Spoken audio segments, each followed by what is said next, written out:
ज्येष्ठ अमावस्या के दिन इस तरह पितरों का तर्पण बनने लगेंगे बिगड़े काम। जेठ माह के कृष्ण पक्ष की अमावस्या तिथि को जेठ अमावस्या कहते हैं और हिंदू धर्म में इसे बहुत ही महत्वपूर्ण माना गया है। और इस दिन पितरों का तर्पण करने से उनकी आत्माओं को शांति मिलती है, साथ ही परिवार में सुख समृद्धि बनी रहती है। ज्येष्ठ अमावस्या के दिन भगवान शनि देव की पूजा का विधान है और साथ ही पितरों का भी तर्पण किया जाता है। इस दिन पवित्र नदी में स्नान करने के बाद दान करने से पुण्य फल की प्राप्ति होती है। इस दिन कई साल के बाद एक साथ कई शुभ योग बन रहे हैं। ज्येष्ठ अमावस्या के दिन शिववास के साथ सर्वार्थ सिद्ध योग और धृत योग निर्माण हो रहा है। ज्येष्ठ अमावस्या के दिन पितर को प्रसन्न करने के लिए सबसे उत्तम दिन माना जाता है। इस दिन गंगा स्नान करने के बाद पितरों की पूजा अवश्य करनी चाहिए। अगर पितर की कृपा आपके ऊपर रही तो हर काम में सफलता मिलेगी और सब कष्ट समाप्त हो जाएंगे। इसके साथ ही यह दिन पितर दोष से मुक्ति पाने के लिए सही समय माना जाता है। इस साल ज्येष्ठ अमावस्या 6 जून 2024 को है। इस दिन पितरों का तर्पण करना फलदायी माना गया है, लेकिन उससे पहले अगर आप भी चाहते हैं कि माता रानी का आशीर्वाद आप पर बना रहे तो इस वीडियो को एक लाइक करें और चैनल को सब्सक्राइब कर लें और कमेंट बॉक्स में जय माता लक्ष्मी जरूर लिखें। ज्येष्ठ अमावस्या पर ऐसे करो पितरों का तर्पण। नंबर 1, काले तिल करें अर्पित। ऐसा माना जाता है कि ज्येष्ठ अमावस्या पर काले तिल से पितरों का तर्पण करने से उन्हें मोक्ष की प्राप्ति होती है, क्योंकि तिल को पितर का प्रतीक माना जाता है। ऐसे में अगर आप गंगी नदी में स्नान के बाद काले तिल को उसमें प्रवाहित करते हैं तो आपके पितरों की आत्मा को शांति मिलती है, साथ ही वे खुश होते हैं। नंबर 2, कुशा के जरिए करें पितरों की पूजा। पितरों की पूजा बिना कुशा के पूर्ण नहीं होती है। ऐसे में अगर आप ज्येष्ठ अमावस्या पर अपने पितरों का तर्पण व पिंडदान करते हैं तो आपको पितरों के निमित्त कुशा का उपयोग जरूर करना चाहिए। ऐसी मान्यता है कि कुशा के माध्यम से पितरों को कुछ भी अर्पित किया जाए तो वह बेहद खुश होते हैं, साथ ही कुंडली से पितृ दोष समाप्त होते हैं। नंबर 3, खीर। शास्त्र कहते हैं कि पितृ नाराज हो या फिर कुंडली में पितरों के क्रोध के कारण पितृ दोष उत्पन्न हो गया हो तो ऐसे में गाय के दूध से बनी खीर को पितरों का स्मरण करते हुए उनके नाम से किसी को खिलाना चाहिए।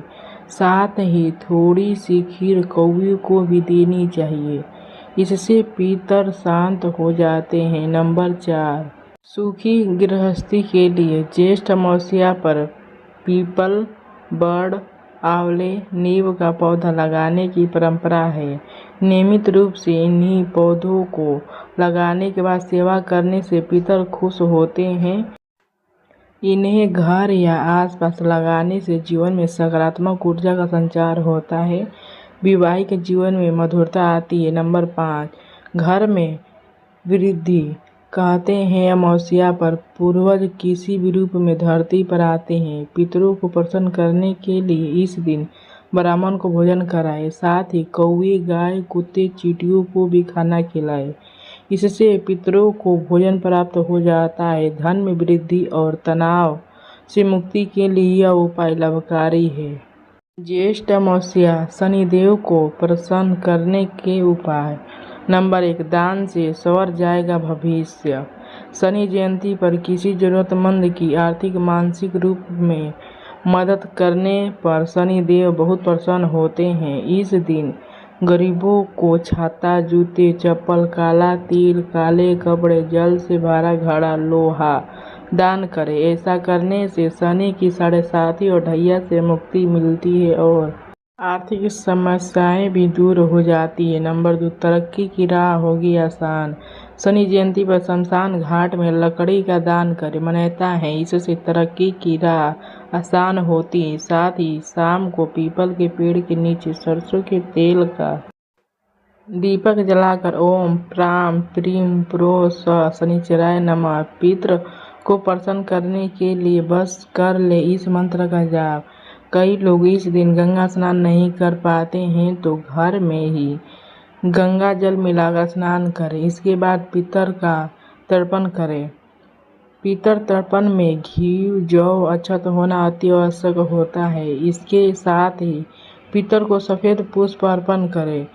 इसके बाद पितृ कवच का पाठ करते हैं या ब्राह्मण से करवाते हैं तो पितर प्रसन्न हो जाएंगे और पितर दोष से मुक्ति मिलेगी। इसके साथ ही पितर की कृपा से सारे दुखों से मुक्ति मिल जाएगी और घर में कभी भी गृह कलेश नहीं होगा। हमेशा घर में बरकत होगी। पितर नाराज होते हैं तो क्या होता है? नंबर 1, पितर नाराज होकर श्राप देते हैं कि उनके वंश को संतान सुख प्राप्त न हो। इसका अर्थ है कि पितर दोष के कारण भी व्यक्ति संतानहीन या पुत्रहीन हो सकता है। माना जाता है कि पितर के वंश उनको तृप्त नहीं करते हैं, इसलिए वे संतान न होने का श्राप देते हैं, ताकि जब वे पितर हो तो वे भी अतृप्त रहे। ऐसे वंश को संतान की क्या आवश्यकता है? नंबर 2, पितरों के नाराज होने के कारण घर में हमेशा कलह क्लेश रहता है। परिवार में अशांति का माहौल होता है। परिजन एक दूसरे पर विश्वास नहीं करते हैं। नंबर 3, पितृ दोष के कारण घर परिवार की उन्नति में बाधा आती है। काम में रुकावट पैदा होती है। बनते हुए काम भी बिगड़ जाते हैं। नंबर 4, पितरों की नाराजगी से परिवार के सदस्यों को कई प्रकार के शारीरिक कष्ट भोगने पड़ सकते हैं। कोई ना कोई हमेशा बीमार रहेगा। नंबर 5, पितृ दोष के कारण बिजनेस और नौकरी में तरक्की की संभावनाएं क्षीण सी हो जाती है। बिजनेस आगे नहीं बढ़ पाता है। उसमें भी कई तरह की अड़चनें आ सकती हैं।